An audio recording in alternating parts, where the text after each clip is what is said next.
आज की वीडियो में तुम सीखोगे फेयर वैल्यू गैप्स को। ये one of the most important concept है आईसीटी का, एंड जो आईसीटी है वो खुद भी फेयर वैल्यू गैप्स का बहुत ज्यादा यूज करते हैं।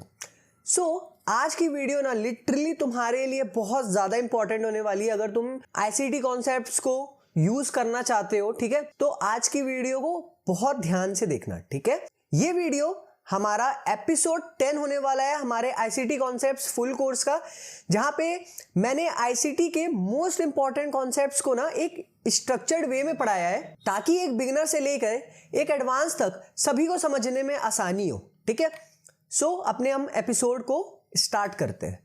सबसे पहले तुम ये समझो कि फेयर वैल्यू गैप्स क्या है। जैसे कि तुम्हें नाम से ही समझ में आ रहा होगा, ये एक तरीके का गैप होता है। ठीक है, जो फेयर वैल्यू गैप है ना, वो एक तरीके का गैप होता है जो कि 3 कैंडल्स के बीच में फॉर्म होता है।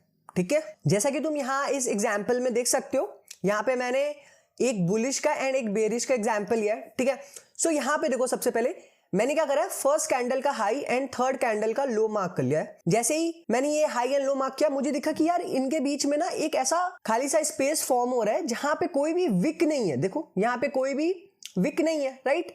ये जो गैप है ना, इसे ही हम कहते हैं फेयर वैल्यू गैप। ठीक है, अब ये वाले एग्जाम्पल को देखो, ये हमारा बेरिश एग्जाम्पल है।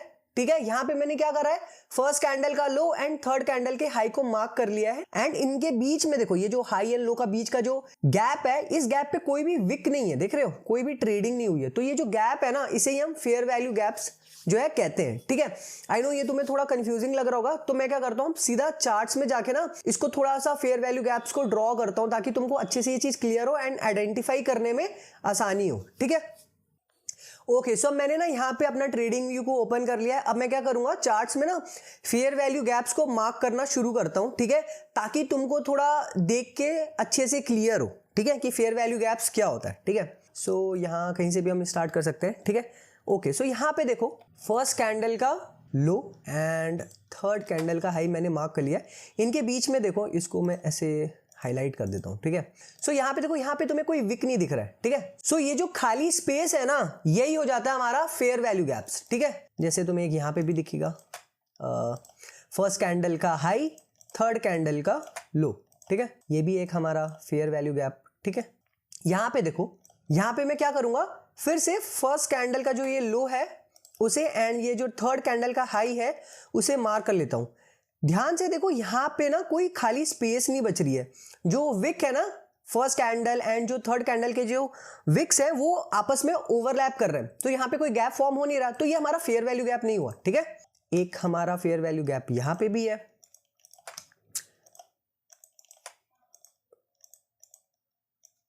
ठीक है, अब थोड़ा एक हम बुलिश साइड में ड्रॉ कर लेते हैं थोड़ा। ठीक है, ओके, यहां पे हम ड्रॉ करते हैं।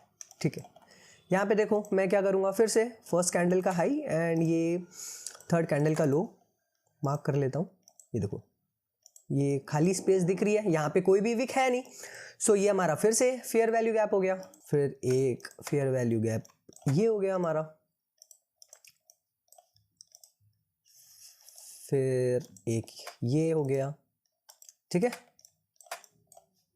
एंड लास्ट में एक ये भी हमारा जो गैप है वो फेयर वैल्यू गैप है। ठीक है, ओके, आई होप अब तुम्हें ना थोड़ा सा आइडिया हो रहा होगा कि हाँ यार, ये फेयर वैल्यू गैप्स क्या होते हैं। ठीक है, इतना तुम्हें अगर अब क्लियर हो गया है, आगे बढ़ते अपने नेक्स्ट टॉपिक पे। ठीक है, ओके, जो हमारा नेक्स्ट टॉपिक है वो है by side imbalance and sell side inefficiency. देखो, ये ना बहुत ही एक कॉम्प्लिकेटेड सा वर्ड है, बट इसको सिंपली ये समझो कि ये जो by side imbalance and sell side inefficiency होता है ना, वो एक्चुअली में बुलिश फेयर वैल्यू गैप्स को हम कहते हैं। ठीक है, यानी कि जो बुलिश फेयर वैल्यू गैप्स होते हैं उन्हें ही हम by side imbalance and sell side inefficiency कहते हैं, शॉर्ट में BISI। ठीक है, अब देखो, ये समझो कि ये जो बुलिश फेयर वैल्यू गैप है वो क्यों फॉर्म होता है। ठीक है, देखो, होता क्या है ना कि जब मार्केट्स में ना जो बायर्स हैं वो ज्यादा स्ट्रांग हो जाते हैं ना सेलर से, तो वो क्या करते हैं, मार्केट को तेजी से बुलिश साइड में मूव कराते हैं, जिसके कारण से जब मार्केट तेजी से मूव करता है ना, तो ये गैप जो है वो फॉर्म हो जाता है। ठीक है, आई होप तुम्हें समझ में आ गया होगा। बस इतना समझ लो कि जो हमारा बुलिश फेयर वैल्यू गैप्स होता है ना, उसे ही हम by side imbalance and sell side inefficiency कह देते हैं। ठीक है, अब समझते हैं इसी का just opposite sell side imbalance and by side inefficiency को। देखो जो हमारा बेयरिश फेयर वैल्यू गैप होता है ना, उसे ही हम sell side imbalance and by side inefficiency कहते हैं, शॉर्ट में सीबी। ठीक है, अब ये फॉर्म क्यों होता है? ठीक है, होता क्या है, जब मार्केट में जो सेलर्स है ना वो ज्यादा स्ट्रांग हो जाते हैं देन बायर्स, तो वो क्या करते हैं कि मार्केट को ना बहुत तेजी से बेयरिश साइड में मूव कराते हैं, जिसके कारण क्या होता है ना कि मार्केट में ये गैप्स, जिन्हें हम फेयर वैल्यू गैप्स कहते हैं, वो क्रिएट हो जाते हैं। ठीक है, सो अगर तुम्हें इतना क्लियर हो गया होगा कि बुलिश फेयर वैल्यू गैप्स को हम बीसी यानी कि by side imbalance and sell side inefficiency कहते हैं, and bearish fair value gaps को हम sell side imbalance and by side inefficiency कहते हैं। ठीक है, अगर तुम्हें ये दो चीज क्लियर हो गई है तो अब चलते हैं अपने फाइनल टॉपिक की तरफ। ठीक है, जिसका नाम है कॉन्सिक्वेंट एनरोचमेंट। फिर से ये एक बहुत ही कह सकते हो कि फैंसी सा वर्ड है। इसको बस तुम ऐसे समझो कि जो फेयर वैल्यू गैप्स होते हैं ना, उनका जो 50% लेवल होता है ना, उसे ही हम कॉन्सिक्वेंट एनरोचमेंट कहते हैं। ठीक है, ओके, सो अब मैं ना क्या करता हूं, तुम्हें चार्ट्स में जाके थोड़ा ये जो कॉन्सिक्वेंट एनरोचमेंट है ना वो मार्क करना सिखाता हूं। ठीक है, मार्क करके दिखलाता हूं, जिससे कि तुम्हें थोड़ा सा प्रैक्टिस हो जाए। उसके बाद मैं क्या करूंगा ना, मैं तुम्हें एक स्ट्रैटेजी दूंगा जहां पे तुम फेयर वैल्यू गैप्स का यूज कर सकते हो ट्रेड लेने के लिए, एंड ये लिटरली बहुत ही simple and highly profitable strategy है। ठीक है, सो अब हम चार्ट्स पे चलते हैं। ओके, सो फिर से हम चार्ट्स पे आ चुके हैं। अब हम क्या करेंगे, फिर से हम क्या करते हैं, फेयर वैल्यू गैप्स को मार्क करते हैं, बट इस बार हम क्या करेंगे ना, वो जो कॉन्सिक्वेंट एनरोचमेंट वाला लेवल यानी कि जो फेयर वैल्यू गैप का जो 50% वाला लेवल है ना, उसे भी मार्क करते हैं। ठीक है, एंड में फिर मैं तुम्हें स्ट्रैटेजी बताऊंगा। ठीक है, ओके, सो ये है हमारा bearish fair value gap, right. ठीक है, इसको मैं मार्क कर लेता हूं, एंड इसका जो 50% लेवल होता है ना, एक सेकेंड मैं क्या करता हूं, सारे फिबोनाची के जो लेवल्स हैं उन्हें ऑफ कर देता हूं ताकि तुम्हें सिर्फ 50% लेवल जो है वो दिखे। ठीक है, सो इस फेयर वैल्यू गैप का ये जो 50% लेवल तुम्हें दिख रहा है ना, इसे ही हम कॉन्सिक्वेंट एनरोचमेंट कहते हैं। अब ये देखो इंपॉर्टेंट क्यों है, देखो आईसीटी ये कहते हैं कि ये जो लेवल है ना 50% वाला, वो सपोर्ट एंड रेजिस्टेंस की तरह वर्क करता है। ठीक है, अब तुम यहाँ पे देखो तो यहाँ पे एक और फेयर वैल्यू गैप है। कौन सा वाला फेयर वैल्यू गैप है ये है बेयरिश फेयर वैल्यू गैप। ठीक है, so इसको मैं मार्क कर लेता हूं। इसका जो 50% लेवल होगा वो क्या होगा, हमारा कॉन्सिक्वेंट एनरोचमेंट, जो कि सपोर्ट एंड रेजिस्टेंस की तरह वर्क करता है। ठीक है, फिर यहां पे एक फेयर वैल्यू गैप है। ठीक है,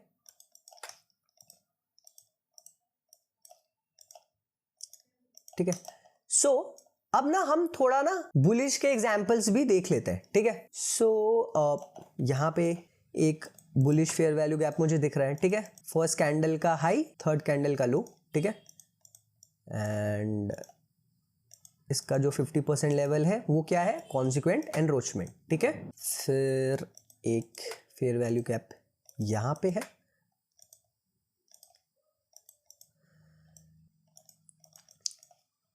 वैसे ये जो फेयर वैल्यू गैप है ये बहुत ज्यादा सिंपल एंड इफेक्टिव कॉन्सेप्ट है आईसीटी का। मैं ये कहूंगा कि ये literally one of the most important ICT concept है। ठीक है, सो इसको ना तुम मास्टर जरूर से कर लो, ये तुम्हारी काफी ज्यादा हेल्प करेगा ट्रेडिंग में। ठीक है, सो ये भी एक फेयर वैल्यू गैप है, एंड इसका भी ये जो 50% जो लेवल है वो क्या होगा, कॉन्सिक्वेंट एनरोचमेंट। जैसे कि तुम देख सकते हो, इसको मैं अगर एक्सटेंड करूं तो तुम्हें दिखेगा कि प्राइस ने इस लेवल से सपोर्ट लेके ऊपर गया। ठीक है, ओके, सो आई होप अब तुम्हें फेयर वैल्यू गैप्स क्लियर हो गया होगा, तुम्हें कॉन्सिक्वेंट एनरोचमेंट भी क्लियर हो गया होगा। इतना क्लियर हो गया ना, सो अब हम फाइनली स्ट्रैटेजी की तरफ बढ़ते हैं। ओके, सो अब ना मैं तुम्हें फाइनली स्ट्रैटेजी समझाता हूं। ठीक है, तुम्हें सबसे पहले क्या करना है, मैं यहाँ पे वीकली टाइम फ्रेम यूज कर रहा हूं, लेकिन तुम अपने अकॉर्डिंग कोई अदर टाइम फ्रेम भी सिलेक्ट कर सकते हो। ठीक है, सबसे पहले क्या करना है, तुम्हें वीकली टाइम फ्रेम सिलेक्ट कर लेना है, एंड कैंडल रेंज थ्योरी का यूज करके ये फिगर आउट करना है कि जो नेक्स्ट वीक की कैंडल है वो बुलिश बन सकती है या बेयरिश, एंड कहां जा सकती है। अगर तुम्हें कैंडल रेंज थ्योरी नहीं पता है तो हमने ये ऑलरेडी पढ़ा रखा है, तो प्लीज हमारे प्रीवियस एपिसोड्स को तुम जाके देख सकते हो। ठीक है, सो जैसे कि तुम यहां पे देखो। ठीक है, मैं नेक्स्ट वीक को मार्क कर लेता हूं। ठीक है, पिछले वीक को देखो, प्रीवियस कैंडल ने क्या किया है, अपने प्रीवियस वीकली लो के नीचे ट्रेड किया। ठीक है, एंड में आके उसके ऊपर क्लोज दे दिया। कहने का मतलब है कि ये जो प्रीवियस वीक की कैंडल है इसने अपने प्रीवियस वीकली लो को स्वीप कर लिया है। ठीक है, सो कैंडल रेंज थ्योरी के अकॉर्डिंग जो मार्केट है वो अब इस कैंडल के हाई की तरफ जा सकता है। ठीक है, सो इससे हमें थोड़ा सा आइडिया मिल गया कि हो सकता है कि ये जो कमिंग वीक है उसमें मार्केट बुलिश हो सकता है एंड ये जो वीकली हाई है उस तरफ जा सकता है। ठीक है, सो अब हम क्या करेंगे, एक शॉर्टर टाइम फ्रेम पे चले जाएंगे एंड कंफर्मेशन का वेट करेंगे। ठीक है, सो यहाँ पे मैंने 1 आवर टाइम फ्रेम सेलेक्ट किया, तुम कोई भी अपने अकॉर्डिंग सेलेक्ट कर सकते हो। ठीक है, सो यहाँ पे मुझे एक दिखता है कि मार्केट ने क्या किया, ये लो को स्वीप किया एंड यहाँ पे ब्रेक ऑफ स्ट्रक्चर दिया है। ठीक है, एंड यहाँ पे देखो कि मार्केट ने यहाँ पे एक फेयर वैल्यू गैप भी क्रिएट किया है। अब देखो जो फेयर वैल्यू गैप है ना वो एज अ लिक्विडिटी की तरह वर्क करता है। ठीक है, देखो हमने पढ़ा है कि जो फेयर वैल्यू गैप है वो क्यों फॉर्म होता है, जब मार्केट तेजी से मूव करता है एक सर्टेन डायरेक्शन में। तो होता क्या है ना कि जब मार्केट एक सर्टेन डायरेक्शन में तेजी से मूव करता है ना, सो बहुत सारे ऑर्डर्स ऐसे होते हैं जो पेंडिंग रह जाते हैं, जो फुलफिल नहीं हुए रहते हैं क्योंकि मार्केट बहुत तेजी से गया होता है। ठीक है, सो जो मार्केट है ना वो वापस से फेयर वैल्यू गैप्स पे आता है उन ऑर्डर्स को फिल करने के लिए। ठीक है, सो हम क्या कर सकते हैं कि यहाँ पे हमें थोड़ा सा कंफर्मेशन मिल रहा है कि हो सकता है कि जो मार्केट है वो अब यहाँ से हमारे टारगेट की तरफ जा सकता है क्योंकि मार्केट में बुलिश ऑर्डर फ्लो है, क्योंकि मार्केट ने क्या किया है, लो को स्वीप किया। ठीक है, एंड यहाँ पे ब्रेक ऑफ स्ट्रक्चर दे दिया। सो तुम क्या कर सकते हो कि इस फेयर वैल्यू गैप के स्टार्टिंग पे अपना बाई ऑर्डर लगा सकते हो, स्टॉप लॉस रख सकते हो स्विंग लो के नीचे एंड टारगेट कर सकते हो 1:2R। ठीक है, सो यहां पे क्या हुआ, हमारा स्टॉप लॉस हिट हो गया। ठीक है, कोई बात नहीं, आगे देखते हैं क्या होता है। ठीक है,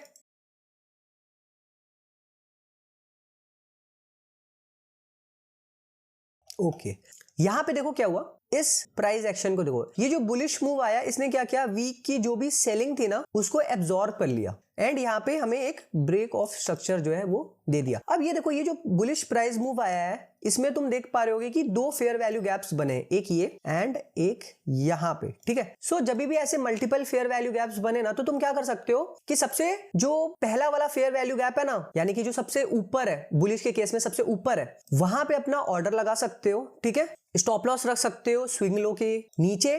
ठीक है, एंड टारगेट कर सकते हो 1:2R। ठीक है, एंड अगर यहां पे तुम्हें ऐसा लगे कि तुम्हारा स्टॉप लॉस बहुत बड़ा हो जा रहा है तो तुम क्या कर सकते हो कि जो तुम्हारा करंट टाइम फ्रेम है ना उससे एक टाइम फ्रेम या 2 टाइम फ्रेम ऊपर चले जाओ। जैसे कि यहां पे मैं क्या करूंगा, 4 आवर टाइम फ्रेम पे चला जाऊंगा। ठीक है, तो जैसे ही तुम 4 आवर टाइम फ्रेम पे जाओगे तुम्हें दिखेगा कि ओके यहां पे एक सिंगल फेयर वैल्यू गैप जो है वो फॉर्म हुआ है। सो तुम यहां से भी ट्रेड ले सकते हो। मैं पर्सनली ऐसा नहीं करता हूं, मैं क्या करता हूं सीधे की जो सबसे नियरेस्ट, यानी कि जो बुलिश के केस में जो सबसे ऊपर पे फेयर वैल्यू गैप होता है ना वहां पे एंट्री लगा देता हूं, स्टॉप लॉस रखता हूं स्विंग लो के नीचे। ठीक है, एंड टारगेट करता हूं 1:2R। ठीक है, सो अब देखते हैं क्या होता है। ठीक है, सो यहां पे हमारा टारगेट जो है वो हिट हो गया। इसके पीछे का लॉजिक क्या था, देखो अगर मार्केट ना बुलिश ऑर्डर फ्लो में है तो मार्केट हमेशा अपने बुलिश फेयर वैल्यू गैप्स को रिस्पेक्ट करेगा, यानी कि उसके नीचे क्लोज नहीं देगा। अब जैसे यहां पे देखो इस फेयर वैल्यू गैप को ना मैं एक्सटेंड करता हूं। ठीक है, मार्क कर लेता हूं ताकि ये थोड़ा अच्छे से विजिबल हो। इस फेयर वैल्यू गैप को देखो, ये जो कैंडल है ना इस कैंडल ने इस फेयर वैल्यू गैप के नीचे क्लोज दे दिया। ठीक है, तो तुम यहां पे कह सकते हो कि भाई अगर यहां पे इसने नीचे क्लोज दे दिया तो इसका मतलब तो ये है कि मार्केट ने इस फेयर वैल्यू गैप को रिस्पेक्ट नहीं दिया। सो हाँ, तुम्हारा सोचना सही है, लेकिन ये भी तो एक फेयर वैल्यू गैप है ना। जब तक ये दोनों यानी कि जितने भी फेयर वैल्यू गैप्स बने जब तक वो सारे फिल ना हो जाए ना तब तक हम मानते हैं कि मार्केट जो है वो फेयर वैल्यू गैप्स को रिस्पेक्ट कर रहा है। ठीक है, एंड मार्केट ने क्या किया, इसको भी टच किया जो कि हमारा 4 आवर का फेयर वैल्यू गैप भी है यहीं पे। ठीक है, टच किया एंड हमारे टारगेट को हिट कर दिया। ठीक है, आई होप तुम्हें समझ में आ गया होगा। अब चलते हैं अपने बेरिश एग्जाम्पल की तरफ। ठीक है, ओके सो ये हमारा बेरिश एग्जाम्पल है। यहां पे भी हम वही सारे स्टेप्स को अप्लाई करेंगे जो हमने बुलिश के केस में अप्लाई किया था। सबसे पहले हम क्या करेंगे, कैंडल रेंज थ्योरी का यूज करेंगे एंड ये फिगर आउट करेंगे कि मार्केट जो है वो कमिंग वीक में कहां जा सकता है एंड बुलिश हो सकता है या बेरिश। ठीक है, सो यहां पे देखो इस कैंडल ने क्या किया, ये वाली जो कैंडल है उसके हाई को स्वीप कर दिया एंड ये जो हमारी प्रीवियस वीक की कैंडल थी उसने अपने प्रीवियस वीकली लो के नीचे क्लोज दे दिया। ठीक है, सो कैंडल रेंज थ्योरी के अकॉर्डिंग जो नेक्स्ट वीक की कैंडल है वो अपने प्रीवियस वीकली लो को जाके स्वीप कर सकती है एंड अगर तुम ध्यान से देखो तो यहां पे भी एक फेयर वैल्यू गैप प्रेजेंट है एंड हमें पता है कि जो फेयर वैल्यू गैप है वो क्या एज अ लिक्विडिटी एरिया की तरह भी एक्ट करते हैं। सो इससे हमें थोड़ा सा आइडिया मिल जाता है कि नेक्स्ट वीक मार्केट एक बेरिश प्राइस एक्शन जो है वो हमें शो कर सकता है। इतना पता लग गया तो अब हम क्या करेंगे, एक शॉर्टर टाइम फ्रेम पे चले जाएंगे। ठीक है, ओके, सो मैं यहाँ पे फिर से 1 आवर टाइम फ्रेम पे चला गया हूं। अब जैसे मुझे कंफर्मेशन मिलेगा मैं वहां पे ट्रेड लूंगा। ओके, सो यहां पे देखो प्राइस ने क्या किया, हाई को स्वीप किया एंड यहाँ पे ब्रेक ऑफ स्ट्रक्चर दिया एंड ये जो भी बाइंग थी वो सारी बाइंग को एब्जॉर्ब कर लिया। अब यहाँ पे देखो दो फेयर वैल्यू गैप फिर से फॉर्म हुए हैं, एक ये। सो हम क्या करेंगे, फिर से जो सबसे नियरेस्ट फेयर वैल्यू गैप है ना, यानी कि बेयरिश के केस में जो सबसे नीचे वाला फेयर वैल्यू गैप है वहां पे बाई करेंगे। स्टॉप लॉस होगा हमारा स्विंग हाई के ऊपर एंड टारगेट कर सकते हैं हम 1:2। ठीक है, देखते हैं क्या होता है। ओके, सो यहां पे क्या हुआ, मार्केट ने हमारा स्टॉप लॉस जाके हिट कर दिया। ठीक है, बट कोई बात नहीं, हमें फिर से अगर कंफर्मेशन मिलेगा हम फिर से ट्रेड ले सकते हैं। ठीक है, देखो हमारा स्टॉप लॉस हिट हो गया ना, तो इसका मतलब ये नहीं है कि हमारा जो बायस है, जो हमने एनालिसिस किया वो पूरा ही गलत हो गया। ठीक है, अब अगर हमें फिर से कंफर्मेशन मिलता है तो हम फिर से ट्रेड लेंगे। ठीक है,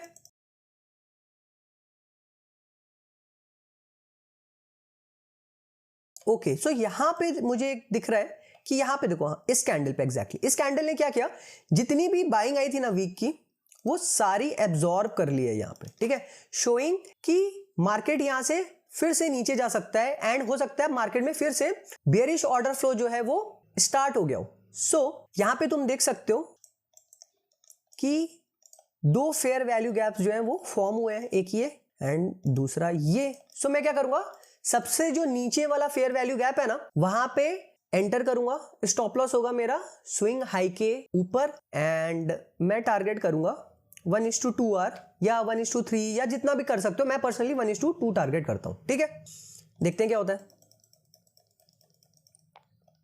सो इस बार जो हमारा टारगेट है वो हिट हो गया। ओके, सो आई होप तुम्हें फेयर वैल्यू गैप्स अच्छे से समझ में आ गया होगा एंड स्ट्रेटेजी भी क्लियर हो गई होगी। एंड अगर स्ट्रेटेजी में थोड़ा कंफ्यूजन हो रहा है तो मैं तुम्हें ये रिकमेंड करूंगा कि तुम जाओ चार्ट्स ओपन करो एंड उसे प्रैक्टिस करो। ठीक है, एंड अगर वीडियो अभी तक देख रहे हो तो यार प्लीज लाइक कर देना। अगर तुम्हें कोई भी डाउट हो तो उसे कमेंट में बताना एंड सब्सक्राइब कर देना। सो आज की वीडियो में इतना ही, मिलते हैं नेक्स्ट वीडियो में, तब तक के लिए सी या।